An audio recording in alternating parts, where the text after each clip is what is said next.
Bonjour à tous, j'espère que vous allez tous bien et en bonne santé. Aujourd'hui, je vais vous présenter la méthode pour préparer votre soutenance pour vous, pour soutenir le jour de la soutenance. Comment vous allez vous comporter et quelles sont les étapes que vous devez suivre. Donc, premièrement, vous devez savoir que vous allez préparer un autre travail sur PowerPoint. Sur PowerPoint, vous devez préparer un autre travail. Vous allez préparer quoi? Vous allez préparer le plan de votre soutenance. Quand vous allez soutenir, vous devez choisir vraiment un plan et pas n'importe lequel, en suivant votre travail, votre PFE. Alors, le jour de la soutenance, comme je vous ai dit, vous devez avoir un plan à suivre pour présenter votre travail, parce que vous n'allez pas lire votre PFE, votre projet de fin d'études, à la lettre. Donc, vous allez résumer votre travail sous forme de parties.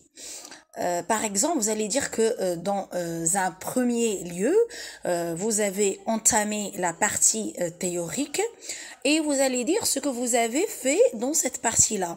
Donc, vous allez parler de votre travail théorique et vous allez dire ce que vous avez fait dans ce travail théorique. Puis vous allez passer à la pratique, ce que vous avez fait dans votre partie pratique. Vous allez résumer ce que vous avez fait brièvement, sans trop détailler, parce que là c'est juste une présentation de votre travail en général. Et par la suite, le jury, les membres du jury vont vous poser des questions. Et c'est là où vous devez répondre, comme il faut. Donc, sans détailler, vous allez résumer ce que vous avez fait sous forme de partie pratique et partie théorique, sans trop détailler, sans détailler en général. Vous allez résumer votre travail.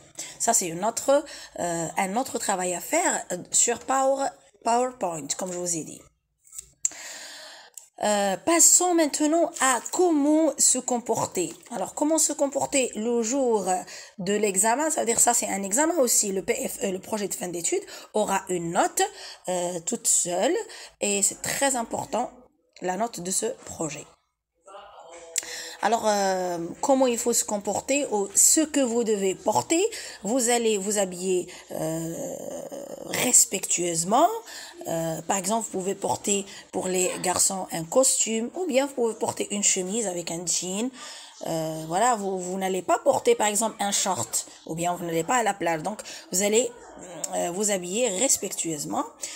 Pour les filles, même chose, vous pouvez pas porter une jupe ou quelque chose comme ça.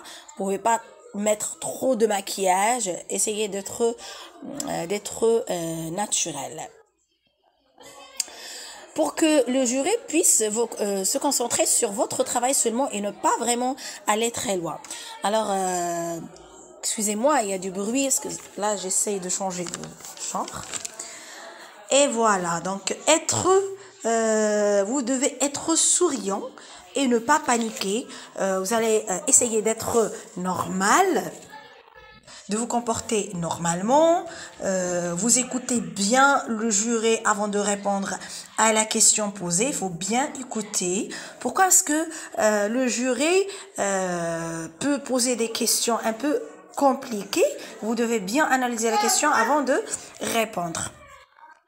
Vous aurez des questions genre pourquoi vous avez choisi ce projet et non pas un autre projet. Vous allez dire par exemple, moi à l'époque j'avais choisi le sujet des fautes d'orthographe, des fautes de conjugaison, je pense.